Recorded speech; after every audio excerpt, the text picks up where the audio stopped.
Baik, Assalamualaikum warahmatullahi wabarakatuh. Kami dari kelompok 16, dari saya Adiviti Kurniasih dan teman saya yakni Nopi Cahyani. Di sini kami akan memaparkan tentang instrumen penilaian media. Nah, di dalam penelitian R&D itu ada produk yang dihasilkan yang perlu diberikan tahapan pengujian untuk kita mengetahui apakah produk ini layak atau tidak. Nah, di sini kami akan memaparkan instrumen-instrumen penilaian media tentang deskripsi butir penilaian. Yang pertama ada aspek kelayakan kegrafikan menurut BSNP atau Badan Standar Nasional Pendidikan. Di kolom pertama ada butir penilaian, yaitu kesesuaian ukuran modul dengan standar ISO. Ukuran modulnya yaitu A4, A5, dan B5. Kemudian yang kedua, di butir penilaian ada kesesuaian ukuran dengan materi isi modul. Deskripsinya yaitu pemilihan ukuran modul disesuaikan dengan materi isi modul berdasarkan bidang studi segi 4. Hal ini akan mempengaruhi tata letak bagian isi dan jumlah halaman modul. Nah, kemudian di butir penilaian ketiga ada penampilan unsur tata letak pada sampul muka, belakang, dan punggung secara harmonis memiliki irama dan kesatuan serta konsisten. Deskripsinya yaitu desain sampul muka, punggung, dan belakang merupakan suatu kesatuan yang utuh. Elemen warna, ilustrasi, dan tipografi ditampilkan secara harmonis dan saling terkait satu dan lainnya. Kemudian yang keempat ada warna unsur tata letak harmonis dan memperjelas fungsi. Deskripsinya itu memperhatikan tampilan warna secara keseluruhan yang dapat memberikan nuansa tertentu dan dapat memperjelas materi isi atau isi modul. Yang kelima itu huruf yang digunakan menarik dan mudah dibaca.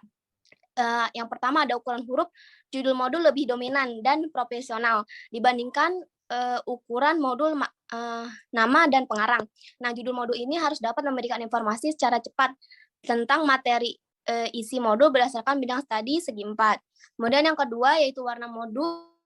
Warna judul modul itu kontras dengan warna latar belakang. Deskripsinya judul modul ditampilkan oleh lebih menonjol daripada warna latar belakangnya. Yang keenam yaitu tidak menggunakan terlalu banyak kombinasi jenis huruf. Deskripsinya menggunakan 2 jenis huruf agar lebih komunikatif dalam menyampaikan informasi yang disampaikan untuk membedakan dan mendapatkan kombinasi tampilan huruf dapat menggunakan variasi. Kemudian yang ketujuh ada ilustrasi sampul modul. Yang pertama ada menggambarkan isi materi atau isi materi ajar dan mengungkapkan karakter objek. Nah, deskripsinya itu dapat dengan cepat memberikan gambaran tentang materi ajar tertentu dan secara visual dapat mengungkap jenis ilustrasi yang ditampilkan berdasarkan materi ajarnya. Misalnya kita mengajar matematika, kemudian sejarah, kimia, dan lain sebagainya. Kemudian yang kedua ada bentuk, warna, ukuran, proporsi objek suatu realita. Ditampilkan sesuai dengan bentuk, warna, dan ukuran objeknya sehingga tidak menimbulkan salah penafsiran maupun pengertian dari peserta didik. Misalnya, atap gedung dengan ukuran yang sesuai, warna yang digunakan juga sesuai sehingga tidak menimbulkan salah pemahaman dan penafsiran. Yang kedelapan yaitu konsistensi tata letak. Yang pertama ada penempatan unsur tata letak konsisten berdasarkan pola. Deskripsinya yaitu penempatan unsur tata letak, judul, subjudul, kata pengantar, daftar isi, ilustrasi, dan lainnya pada setiap awal kegiatan konsisten. Yang kedua itu pemisahan antar paragraf jelas. Nah, deskripsinya itu susunan teks pada akhir paragraf terpisah dengan jelas, dapat berupa jarak pada susunan teks rata kiri kanan, kemudian ataupun dengan inden pada susunan teks dengan alinea. Yang kesembilan unsur tata letak harmonis. Yang pertama, bidang cetak dan margin proporsional. Deskripsinya penempatan unsur tata letak, judul, subjudul, teks, ilustrasi, keterangan gambar, nomor halaman pada bidang cetak proporsional. Kemudian yang kedua, spasi antara teks dan ilustrasi sesuai. Deskripsinya merupakan kesatuan tampilan antara teks dengan ilustrasi dalam satu halaman. Yang ke-10 yaitu unsur tata letak lengkap. Di sini terbagi menjadi 2. Yang pertama, judul kegiatan belajar, subjudul kegiatan belajar, dan angka halaman atau folio. Deskripsinya yaitu yang pertama, judul kegiatan ditulis secara lengkap disertai dengan angka kegiatan belajar. Misalnya kegiatan belajar 1, kegiatan belajar 2, dan seterusnya. Yang kedua, penulisan subjudul dan sub-subjudul disesuaikan dengan hierarki penyajian materi ajar. Yang ketiga, penempatan nomor halaman disesuaikan dengan pola tata letak. Kemudian yang kedua, ilustrasi dan keterangan gambar atau biasa kita sebut caption. Deskripsinya ada dua. Yang pertama, mampu memperjelas penyajian materi, baik dalam bentuk ukuran yang proporsional, serta warna yang menarik sesuai objek aslinya. Yang kedua, keterangan gambar atau legenda ditempatkan berdekatan dengan ilustrasi dengan ukuran lebih kecil daripada huruf teks. Yang ke-11 yaitu tata letak mempercepat halaman. Di sini terbagi menjadi dua, yaitu yang pertama penempatan hiasan atau ilustrasi sebagai latar belakang tidak mengganggu judul, teks, atau angka halaman. Deskripsinya menempatkan hiasan atau ilustrasi pada halaman sebagai luar belakang. Jangan sampai mengganggu kejelasan penyampaian informasi pada teks sehingga dapat menghambat pemahaman peserta didik. Kemudian yang kedua, penempatan judul, subjudul, ilustrasi, dan keterangan gambar tidak mengganggu pemahaman. Deskripsinya, judul, subjudul, ilustrasi, dan keterangan gambar ditempatkan sesuai dengan pola yang telah ditetapkan, sehingga ini tidak menimbulkan salah interpretasi terhadap materi yang disampaikan. Kemudian yang ke-12 yaitu topografi isi modul sederhana. Di sini terbagi menjadi 5. Yang pertama, tidak menggunakan terlalu banyak jenis huruf. Deskripsinya maksimal menggunakan 2 jenis huruf sehingga tidak mengganggu peserta didik dalam menyerap informasi yang disampaikan. Yang kedua, penggunaan variasi huruf seperti bold, italic, all capital, small capital yang tidak berlebihan. Digunakan untuk membedakan jenjang atau hierarki judul dan subjudul serta memberikan tekanan pada susunan teks yang dianggap penting dalam bentuk tebal dan miring. Kemudian yang ketiga, lebar susunan teks normal. Nah, deskripsinya sangat mempengaruhi tingkat keterbacaan susunan teks. Jumlah perkiraan untuk buku teks itu antara 45 sampai dengan 75 karakter. Itu sekitar 5 sampai dengan 11 kata. Termasuk tanda baca, spasi antar kata, dan juga angka. Kemudian yang keempat ada spasi antara baris susunan teks normal. Deskripsinya jarak spasi tidak terlalu lebar dan tidak terlalu sempit sehingga memudahkan dalam membaca. Yang kelima, spasi antar huruf normal, yaitu mempengaruhi tingkat keterbacaan susunan teks, yaitu tidak terlalu rapat atau tidak terlalu renggang. Yang ke-13 yaitu topografi isi modul memudahkan pemahaman. Yang pertama ada jenjang atau hierarki judul teks, konsisten, dan proporsional. Deskripsinya menunjukkan urutan atau hierarki susunan teks secara berjenjang sehingga mudah dipahami. Kemudian yang kedua ada tanda pemotongan kata atau hyphenation. Pemotong kata lebih dari 2 kata, lebih 2 baris akan mengganggu keterbacaan susunan teks. Kemudian yang ke-14 ada ilustrasi isi.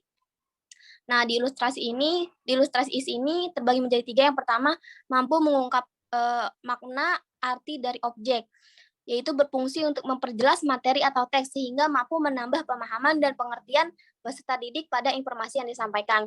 Yang kedua, bentuk akurat dan proporsional sesuai dengan kenyataan. Deskripsinya yang pertama, bentuk dan ukuran ilustrasi harus realistis dan secara rinci dapat memberikan gambaran yang akurat tentang objek yang dimaksud. Kemudian yang kedua, bentuk ilustrasi harus proporsional sehingga tidak menimbulkan salah tafsir dari siswa atau peserta didik. Kemudian yang ketiga, kreatif dan dinamis. Deskripsinya menampilkan ilustrasi dari berbagai sudut pandang, tidak hanya ditampilkan dalam tampak depan dan mampu divisualisasikan saja, tetapi secara dinamis yang dapat menambah kedalaman pemahaman dan pengertian terhadap peserta didik atau siswa. Mungkin cukup sekian dari saya, dilanjutkan oleh Saudari Nopi Cahyani. Padanya dipersilakan. Baik, terima kasih. Setelah apa yang dijelaskan oleh Ade, yaitu tentang aspek kelayakan kegrafikan menurut BSNP, di sini ada contoh lembar angket validasi ahli media yang akan diisi oleh pembimbing sendiri tentang dari kita sendiri atau penyusunnya. Ini merupakan contohnya. Nah, di sini ada aspek kelayakan kegrafikan meliputi dari hal sebelumnya juga. Yang pertama ada indikator penilaian, kolom kedua ada butir penilaian, kolom ketiga ada penilaian dari 1 sampai 4, ada SK yaitu sangat kurang, K yaitu kurang, B itu baik, dan SB itu sangat baik. Kemudian aspek kelayakan yang pertama ada ukuran modul, terbagi menjadi 2. Yang pertama kesesuaian ukuran modul dengan standar ISO, yang kedua itu kesesuaian ukuran dengan materi isi modul. Selanjutnya ada desain sampul modul atau cover. ada penampilan unsur tata letak pada sampul muka, belakang, dan punggung secara harmonis, memiliki irama dan kesatuan serta konsisten. Selanjutnya ada warna unsur tata letak harmonis dan memperjelas fungsi. Yang selanjutnya ada huruf yang digunakan menarik dan mudah dibaca terbagi menjadi dua. Yang pertama itu ukuran huruf judul modul lebih dominan dan proporsional dibandingkan ukuran modul, nama pengarang. Yang kedua, warna judul modul kontras dengan warna latar belakang. Selanjutnya, tidak menggunakan terlalu banyak kombinasi jenis huruf. Dan yang terakhir, ilustrasi sampul modul terbagi menjadi dua. Yang pertama, menggambarkan isi atau materi ajar dan mengungkapkan karakter objek. Yang kedua, bentuk, warna, ukuran, proporsi objek sesuai realita. Selanjutnya di sini ada desain isi modul. Yang pertama, konsisten tata letak terbagi menjadi dua. Yang pertama, penempatan unsur tata letak konsisten berdasarkan pola. Yang kedua, pemisahan antar paragraf jelas. Selanjutnya ada unsur tata letak harmonis juga terbagi menjadi dua, bidang cetak dan margin proporsional, spasi antara teks dan ilustrasi juga yang harus sesuai. Selanjutnya ada unsur tata letak lengkap, terbagi menjadi dua juga, judul kegiatan belajar, subjudul kegiatan belajar, dan angka halaman portfolio. Nah, selanjutnya ilustrasi dan keterangan gambar atau caption. Selanjutnya ada tata letak mempercepat halaman, terbagi menjadi dua, penempatan hiasan atau ilustrasi sebagai latar belakang tidak mengganggu judul, teks, angka, atau angka halaman. Nah, selanjutnya ada penempatan judul, subjudul, ilustrasi, dan keterangan gambar tidak mengganggu pemahaman.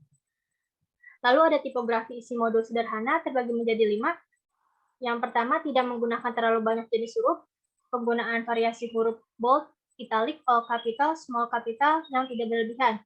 Lalu ada lebar susunan teks normal, spasi antar baris susunan teks normal, dan spasi antar huruf harus normal.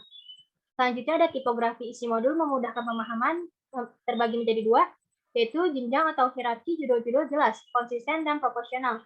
Yang kedua, tanda pemotongan kata intonation. Selanjutnya ada ilustrasi isi, yaitu terbagi menjadi 3, mampu mengungkapkan makna atau arti dari objek. Yang kedua, bentuk akurat dan proporsional sesuai dengan kenyataan. Dan yang terakhir adalah kreatif dan dinamis. Sekian penjelasan saya kembalikan ke Saudari Ade Fitri.